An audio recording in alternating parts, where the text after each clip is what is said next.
Bahagian terakhir, bab 4 kadar tindak balas aplikasi. Video sebelum ni kita discuss aplikasi yang kita apply dekat rumah, dekat dapur. Sekarang kita nak masuk aplikasi yang berlaku di kilang. Kita ada dua, proses haber dengan proses sentuh.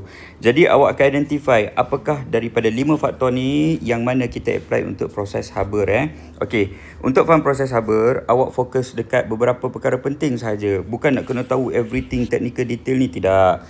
First, awak kena tahu pasal tujuan. Tujuan dia untuk menghasilkan benda apa?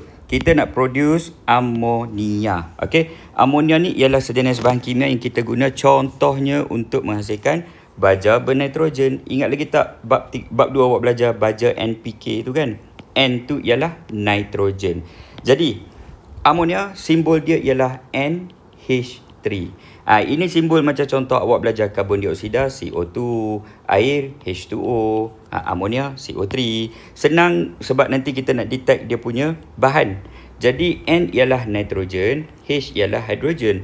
So from this one, maka kita tahulah bahan yang diperlukan untuk haber proses nak produce amonia ialah gas nitrogen dan gas hydrogen. Disebabkan simbol dia NH3, maksud dia dalam seketul amonia ada 1 ketul nitrogen dengan 3 ketul hidrogen. Jadi ratio dia ialah, ratio nitrogen kepada hidrogen ialah 1:3. Sebagai contoh saya bagi, nak buat kek kan, awak perlukan 50 gram tepung, ada 1 biji telur. Okey, jadi yang ni untuk 1 kek. Kalau kata nak buat 2 kek, awak kena darab 2 lah. Setiap 100 gram tepung, kita guna 2 biji kek. Macam tu.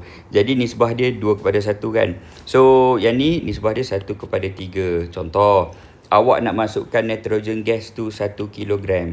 Dan awak kena letak hidrogen gas tu 3 kilogram. Okay. Yang ni soalan kadang-kadang boleh tanya, nyatakan nisbah. Alright, next.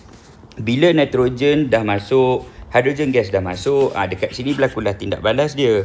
Jadi, apakah yang kita akan apply faktor-faktor untuk meningkatkan kadar tindak balas? Jadi, daripada 5 faktor ini, suhu, kepekatan, saiz, mangkin dengan tekanan, kita akan apply 3 faktor. Faktor yang pertama, kita guna suhu yang tinggi. Suhu bilik kita biasa 30 degree Celsius. Dekat dalam ni, dia punya suhu dia 450 degree Celsius. So, tindak balas tu akan jadi laju lah.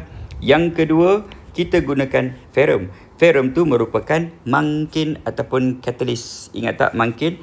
Jadi, apabila mangkin itu hadir, dia ada, maka kadar tindak balas akan jadi lagi tinggi. Tindak balas tu akan jadi lebih laju. Dan yang terakhir, tekanan. Sekarang yang awak duduk dalam bilik awak ni, ataupun dekat kelas ke mana-mana lah, sekeliling kita, katakan ini manusia, sekeliling kita, tekanan atmosfera kita ialah 1 atm sahaja, 1 atmosfer. Tapi di dalam ruang ini, tempat di mana nitrogen dengan hidrogen itu bercampur, tekanan dia ialah 200 atmosfer, tinggi. Jadi inilah 3 faktor yang kita apply. Pertama, suhu yang tinggi. Kedua, kehadiran mangkin. Ketiga, tekanan yang tinggi. Jadi itu saja untuk proses haber. Take away point, awak kena hafal hasil tujuan dia, kena tahu bahan dia dan kena tahu aplikasi kadar tindak balas. Ini formula untuk bantu kita ingat. Awak ingat huruf H untuk haber, H untuk hidrogen tambah nitrogen untuk bahan dia. Haber tu nama saintis by the way.